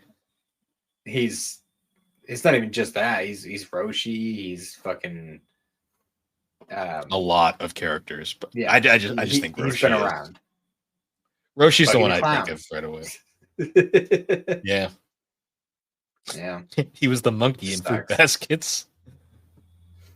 Oh yeah. At least he was able to complete Jean, go through that whole thing with Attack on Titan. Yeah, I know. That's something at least. And I am glad that he got his big Roshi moment in Super. Yeah. Before he had to, stop. Yeah. I hope for the best, but these days it's tough. Yeah. I mean, brain cancer, yikes. Especially it's like a super rare kind too. So yeah, I know that's always the worst. It always happens too to like it's never good. Yeah. But yeah, going back to Final Act, we also then get another arc, which is it's basically Shishomaru's final like big character growing moment, where his current group now it's him, Jackin, their weird dragon thing, Rin, and then Kohaku's just Aun. Yes, I believe Rin named him that because I don't think Shishomaru would have. And then Kohaku's just kind of hanging out with them for now. Yeah. After Kikyo died, because he was just hanging out with Kikyo. Yeah, he was hanging out with Kikyo too. Kohaku has the weirdest fuck. So we were talking earlier about shows through specific characters' points of views. Inuyasha through Kohaku's point of view, it would be one of the fucking weirdest things. He has such a fucking roller coaster of a character. It'd be a real fucking dark point of view. Yeah, because my God, the poor guy has he gets the fucking worst of it. I swear. I love how at the end it's just like, oh, you gotta go visit your sister. It's like, nah, fuck that. He's just like, nope, I'm out. Yeah. But yeah, so they're in they get sent to the demon world at one point, like the underworld, and we get basically it's kind of like just Shishomaru doesn't really give a shit. He's like, whatever, let's go. Until he realizes Rin died. Humans can't go there. Yeah. Rin died again. And his humans ain't built for that. Yeah, it's weird that Kohaku lives as long as he does down there. I guess because he's older. It's because he got the shard. Did he still have the shard? Oh no, I thought he had the light by this point. Maybe it's because he has the holy light or whatever. No, he was the jewel. He still had the jewel shard at that point. Oh, okay. Because they even mention it in the episode. They specifically say oh, you survived because you have that thing. Right. Yeah, Rin dies again though, and Shishomaru. This is where Shishomaru learns you can only use the Tenseiga once to revive somebody, because he tries to revive her again and it doesn't work. And this is the first time where we actually see him legitimately her being dead actually matters to him. Like he actually cares. Because he's Yeah. been mostly throughout the series, he's been mostly indifferent to her. Like he doesn't despise her, but he's also not really. He's kind of just like, yeah, He's you like, can hang. you could tag along, but like, fend for yourself. Yeah, he basically he's like, yeah, you can hang out, Jack, and just make sure she doesn't die, I guess, whatever. Um, in this though, this is like the first time where he's legitimately like distraught, like he doesn't know what to do. Mhm. So of course his response is, I gotta go see my mother. Um, or no, she comes to him Mama. actually. Yeah, and we actually see him turn into his dog form for a minute. Yeah, I was forgetting he can do that because it does. I think this is the last time he does. Um, Yeah, because they like wrestle in the sky or whatever for a minute, and then it's like, okay, well that was cool. yeah, and then we meet Mama Shishomaru. That's literally her name. She does not have a goddamn name in the series. She's just Her name is Sashomaru's mother. pretty much. It's kind of like how their dad doesn't have a name either. He has like that weird like He's just the great dog demon. the great dog demon who has like he has like a legendary name, but it's never actually explained what his legit name is. And you don't see his face until Yashihime. So, um, but yeah, you meet Shomaru's mom, who just kind of is like, I love Shomaru's mom because she's such a snarky bitch. Oh yeah, extremely. Although I will say she is also kind of a prick in Yashihime as well. We'll get to that later. Oh, she's in that?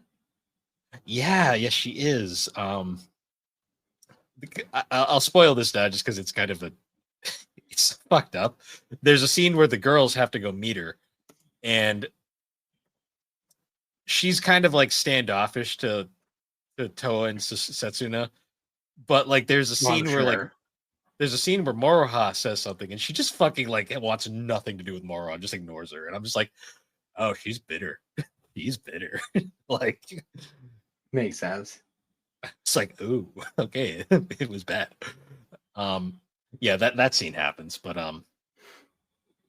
going back to this scene, And so basically, oh, go on. sorry, I was curious. I just looked up what Meito Zangetsu means, and apparently it means dark path of the dawn moon's wave.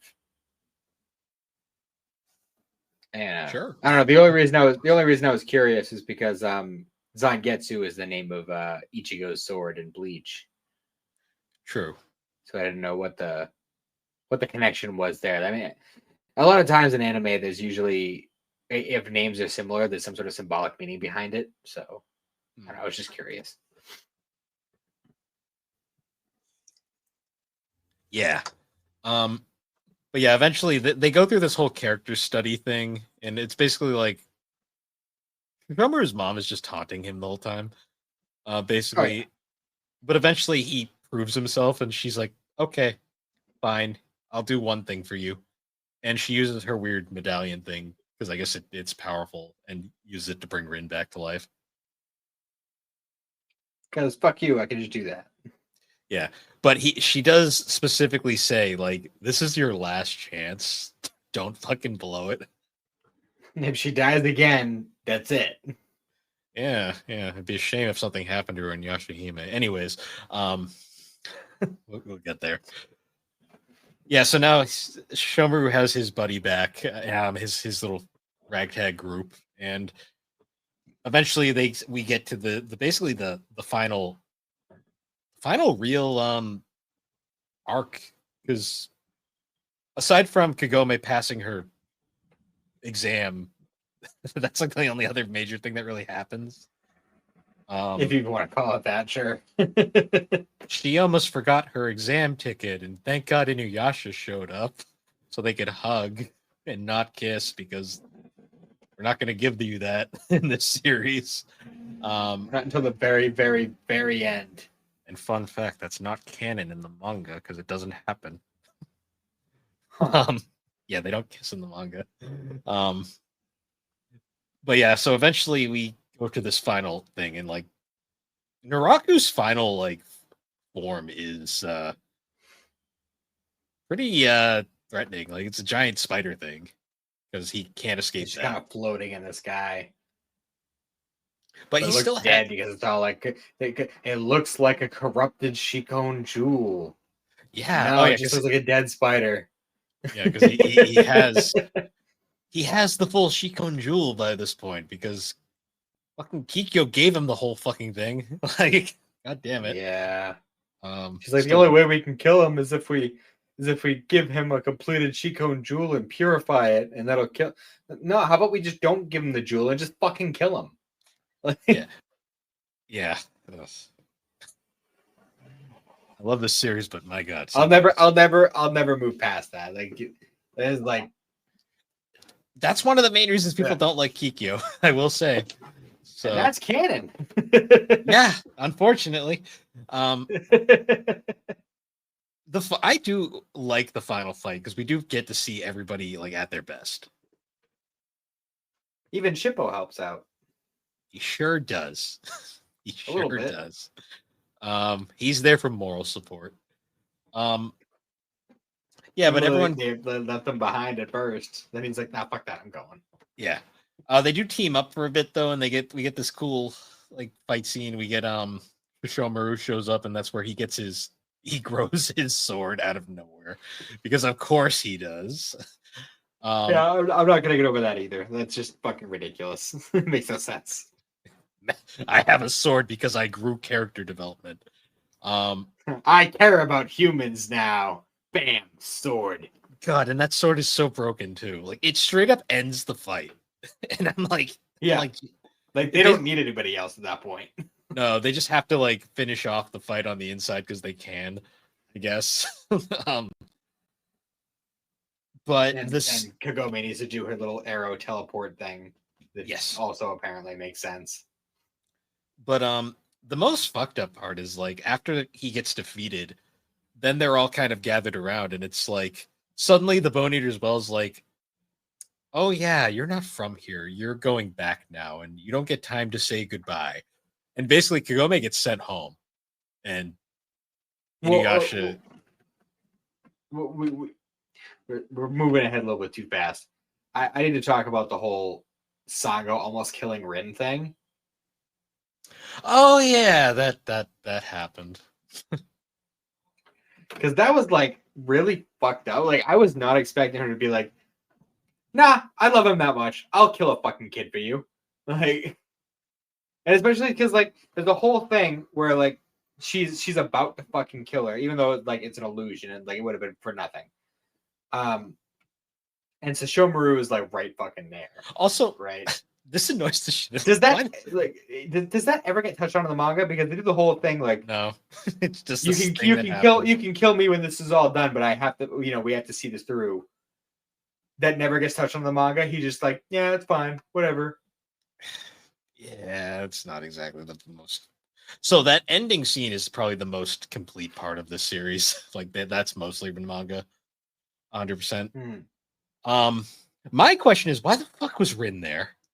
Like, why was she there? Like, send her. She got taken. Right. That's right. And I'm pretty sure that was exactly the reason too. Is they were just like, nah, Sesshomaru is actually gonna fuck me up, so I need some leverage. Right. Yeah, because Naraku's a fucking coward and a dick at the same time. Because I don't remember if he already had Box Saga. Like he already had Box Saga by the time that fight started, right? Yes, because it's eventually all right. So if he knew the sword existed and what its power was, it would make sense he would take Ren hostage. Yeah. I'm not sure they knew exactly the true power of it though. It's kind of it's weirdly implied. Yeah, Sango just goes straight up Blood Knight there though, which I was like, damn Sango. Yeah. And you know what else is weirdly implied? What? How strong Naraku actually is. Because they make a huge fucking deal about him being so fucking powerful. And also, like, the whole Shikon Jewel thing. Like, at the very, very, very beginning of the series, they say, oh, a single tiny shard of the Shikon Jewel can double a demon's power. And he's got the whole fucking thing. And it's just like, no, this little ragtag team just come in and fuck you up. Like, no question. Like, you don't even have a chance, bro. You're done. The fucked up thing about Naraku is his fucking like ego and hubris is so fucking large that he like kind of lets this happen. And I will say, like, I love that whole scene because it is just one of those like really obvious, like, oh yeah, where like he's like, ah, yes, I did this and I did that, and I'm the guy, and and Kagami's like, yeah, but why though? Yeah, He's that's like, the thing with fuck, yeah, that's why? Why am I doing it? Like, that's the it's thing. just That like, is the thing with Naraku, where I was always like, what? I'm like, Naraku is such a fucking annoying villain because his motives, he doesn't have any. He's just being a dick to be a dick. Like but that is literally, and she does the whole, but why though? And he's like, fuck, you're right. Why though? She's he like, why literally am I doing this? he literally does that meme of like the whole like, listen here, you little shit. like It's kind of like one of those deals where it's just like, I'm gonna destroy the world. It's like, okay, what are you gonna do after that? Oh fuck, what am I gonna do after that? Like, it doesn't make any sense. Yeah. It doesn't make any fucking sense. It's like, good, you destroyed the planet. Now what? Yeah, exactly. Well, Like, what's your end game, bro? What's the end game? it gets even weirder when you realize Naraku was just a little like spider demon that tricked a fucking psychopath and became this like abomination, basically. Yeah. I don't know. I did really like though how when she shot the Shikon jewel and like it was like, oh, he's gonna die, everything's, we're gonna whatever, and then fucking moth guy, Mark III, comes up and slashes her with the Zangetsuha blade thing, and like she gets sucked into the void and he gets sucked into the void, but then it turns out they're in the jewel, that they're going to like kind of recreate it in a way, like they are taking the role of like the original priestess and all the demons she was fighting. Yeah, it gets really weird there. It made sense. Like that's one of those like symbolic things that makes sense. Like that Yes. actually, I buy that. The sword thing, not so much. No. But no, that actually made a lot of sense. And the whole like thing is just like, oh, how are we gonna get out of this like alternate dimension? Just like Mito Zangetsuha. Like it cuts through dimensions. That's ultimately what it's like. Yeah, like the whole thing is like, oh, it goes to the underworld. No, it just cuts through dimensions. Like that's what it's actually doing. Default, yes, underworld, but there are situations where it can be used for other things. Yes.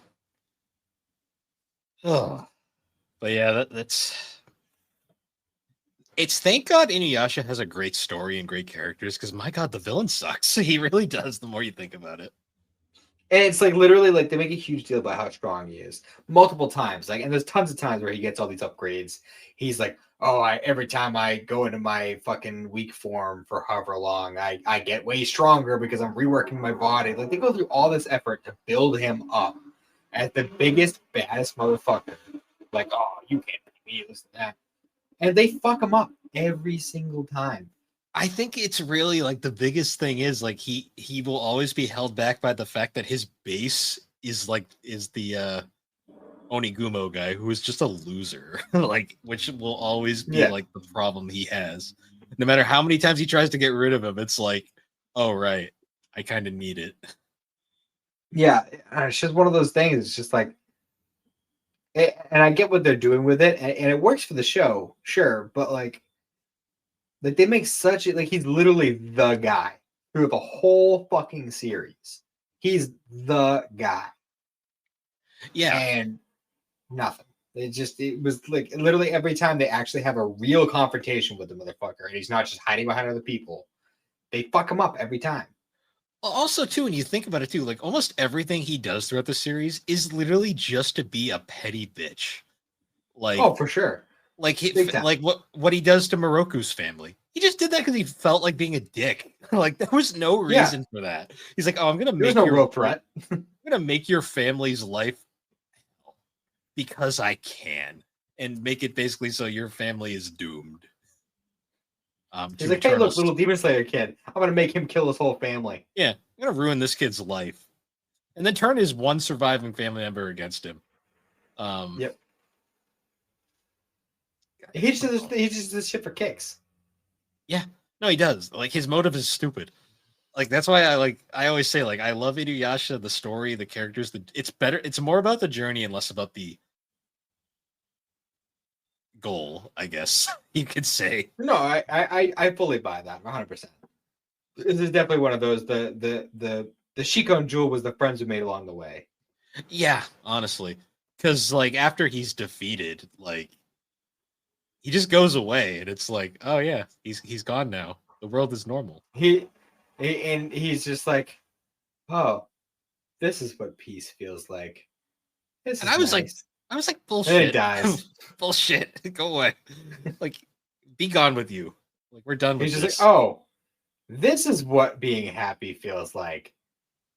Fuck. And then he just dies. Ugh, I know. I hated that so much. I was like what a.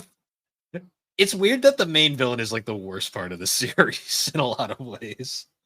Which is, I mean, it speaks for how good Inuyasha actually is too, because a good villain. I mean, this is the thing is he's a great villain, but he's also a terrible villain, and it's almost for the same reason.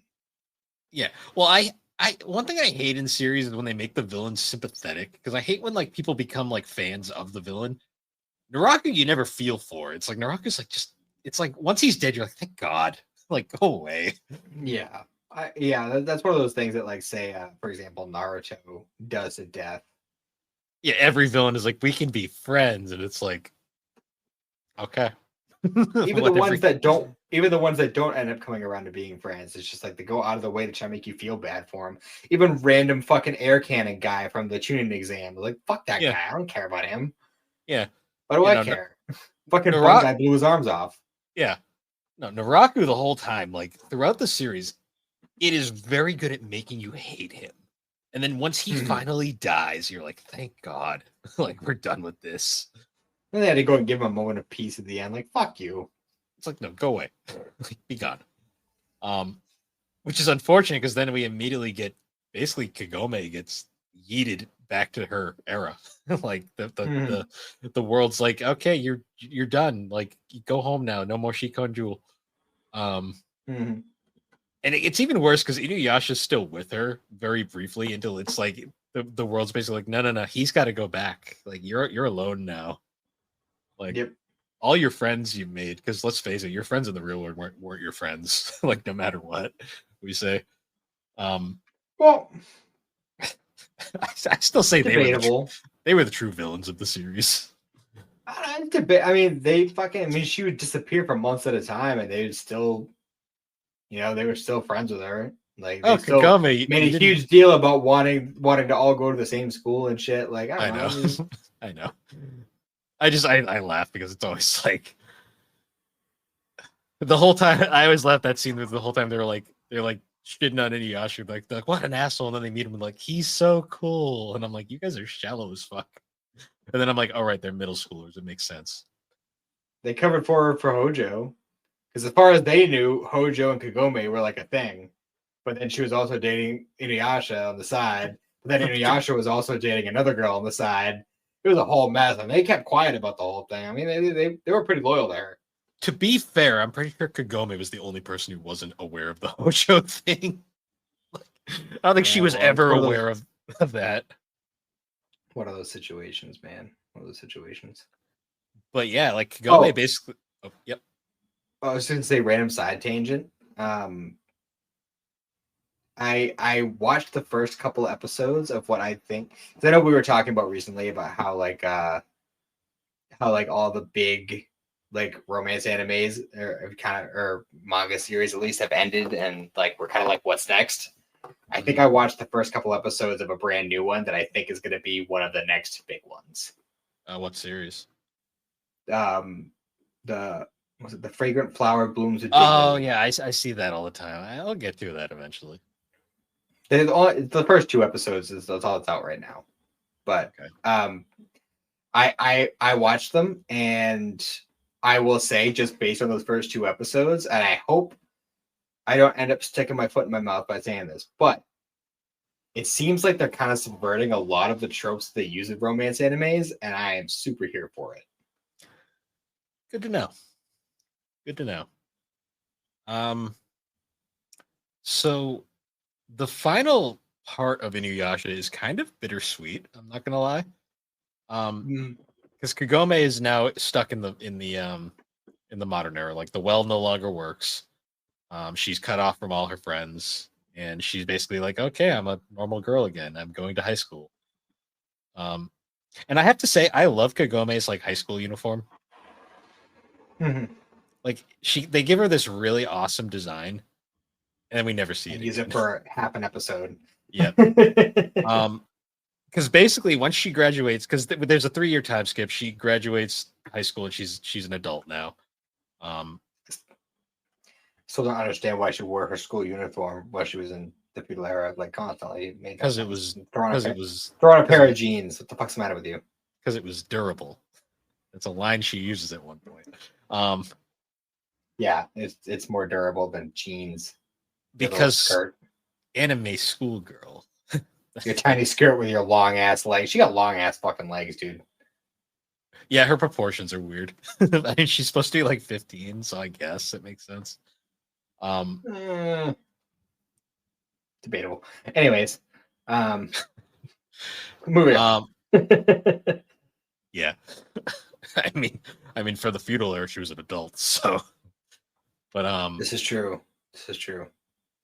So she's an adult, a real adult by this point. And she's walking home after graduating, and it's kind of implied she just basically was going with the motions throughout high school. We never really do find out how her high school experience went. Oh, that's the comparison I was making. I wasn't comparing Rin to Kohaku. I noticed that Sota had, because Sota and Rin were roughly the same age. You know, Rin might have been a little bit younger, but like they were around the same age. He fucking shot up, and she was at the same size. Oh yeah.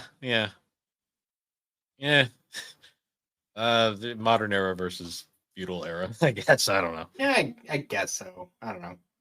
It's one of those things that I noticed. I was like, wait a minute.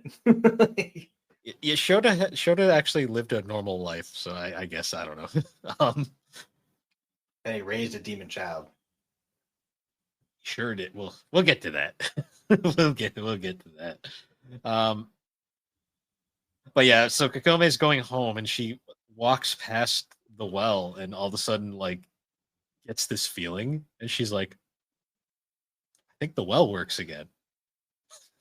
Out of nowhere, for some reason, 3 years later, and basically she's just kind of at a standstill there, and basically she goes to her family, and they're like, "All right, you get a choice. We will accept whatever you do." And she decides to go back to the feudal era and basically leave her entire life behind. And her, yeah, it's super funny too, because of the whole scene where she's like, "Yeah, I got into college. Well's open. Fuck y'all." Yeah, fuck college. I don't need that. I still say Mrs. Hiragashi is the best fucking mom in all of anime. Is she the best mom or is she the worst mom? She's super supportive, but she's just like, yeah, you can go to the feudal area and fight all these fucking maid-eating demons. That's fine. I have no problem with this. She knows she's safe. Like, she comes back fine all the time. Is she? Like, she never died. She supported her, gave her stuff. Better than Rin can say, I guess. Yeah. It's okay. She has her cup ramen with her. Yeah. And she likes Inuyasha in his ears a lot. Yeah. I don't know. I'm just saying. Chi-Chi would not know it. Yeah, the difference there. Miss Hiragashi is like Miss Hiragashi is a wonderful character. Chi-Chi is she's like the anti-Chi-Chi. Kinda. She's like, you're fine, Kakome. What's the excuse this time, Grandpa? Oh, she's got syphilis. Sure, fine, whatever. She's fine. Yeah, pretty much. At one point, he did say she had herpes. Yeah, she's got like all these diseases that don't exist anymore. I do love that fan theory though, where it's like people always wonder. It's like, do you think Kagome's friends, like when she went back to the feudal era permanently, just wondered like, did she die because she was always getting all these diseases randomly? It's possible. Although Sota does tell his friends that his sister married right out of high school. Yeah, and moved away. That's a implication as well. But yeah, before we get to see her come out of the well, though, we do get to see what's been going on in the feudal era.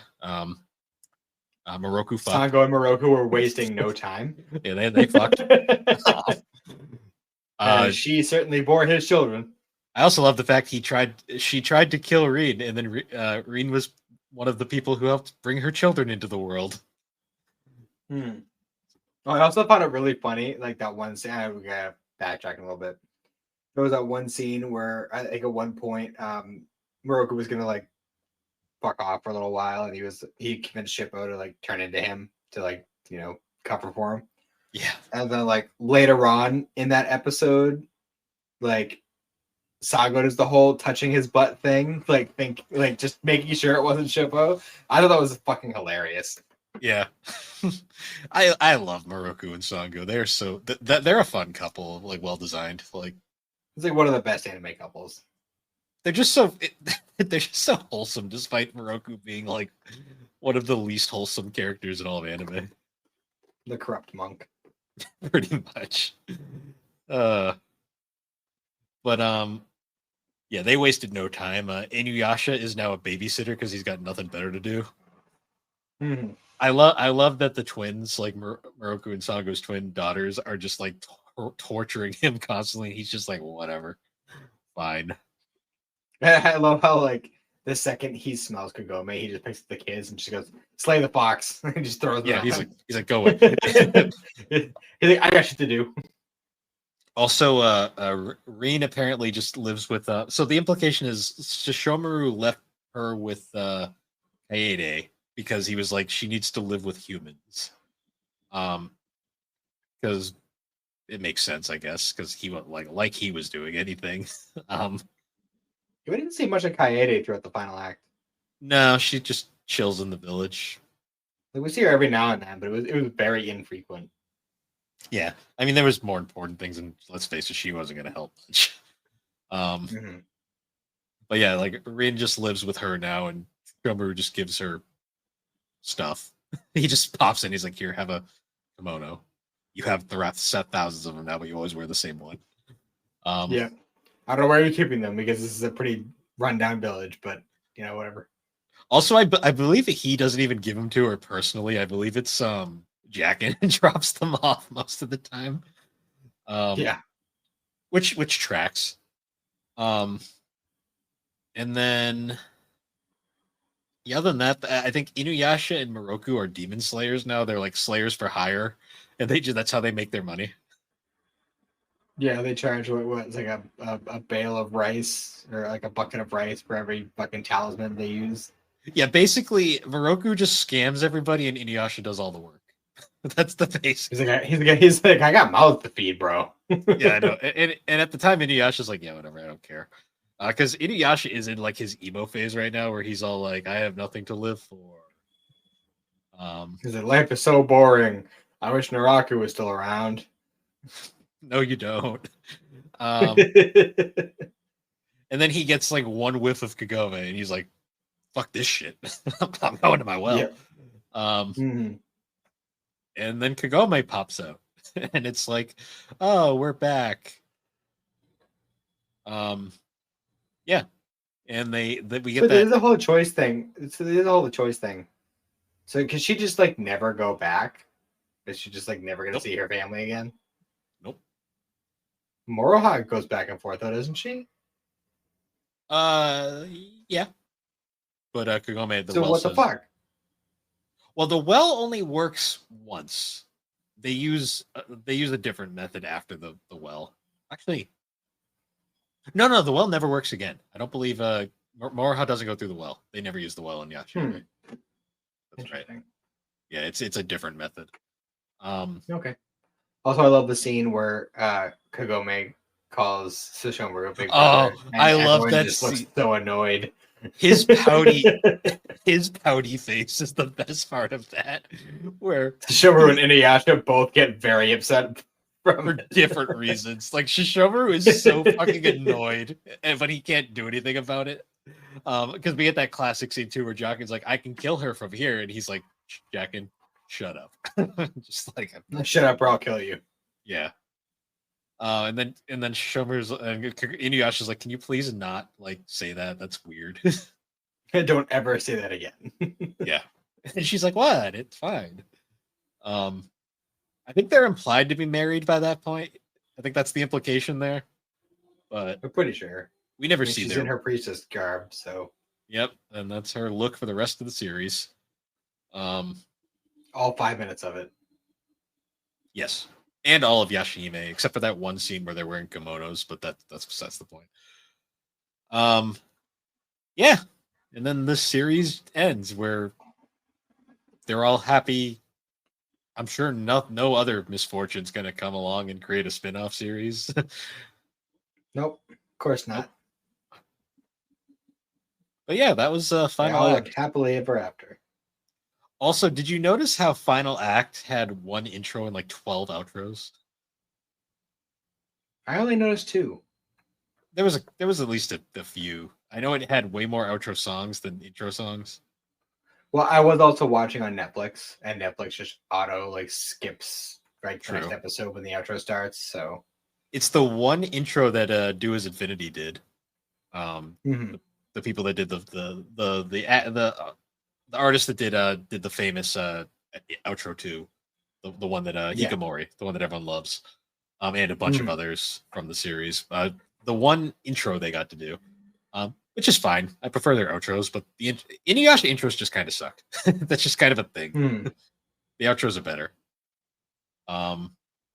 Also, I love the outros because you actually watch them. You see all this like modern era stuff that never happens in the series.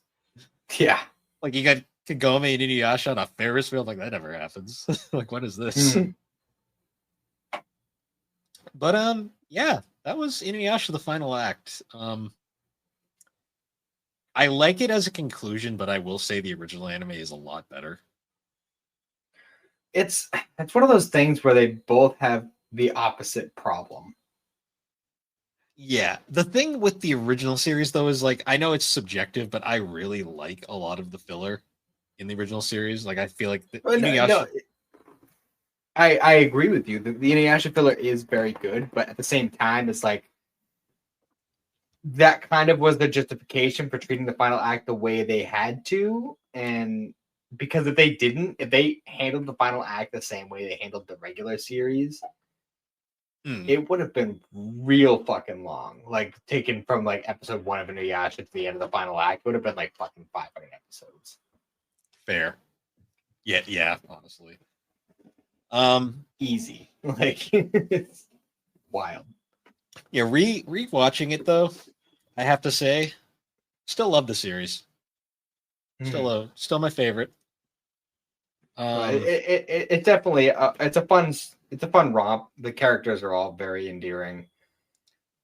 I It's one of still those think things where like it has a very like Monster of the Week vibe for a lot of it, but at the same time, they never forget like it's never one of those like we're just going to ignore that happened. Like it's always everything matters to some degree. so. Here's the question I've always had because this is like a debate I've seen people have. Who would you say is the main character of this series? I mean, Kagome is the narrator. I've always said Kagome is the main character, but some people argue because Inuyasha is the name and he is the prominent character, he's technically the main character. But I've always been more on the side that Kagome is the one that really drives everything. Well, no, it's like how it's Kagome is the main character, Inuyasha is the hero. It's the same thing as Dragon Ball Z. Gohan's the main character, and Goku is the hero. Yeah, although in Inuyasha's case, it's definitely handled a little better. Yeah, well, because Kagome stays the main character throughout the series.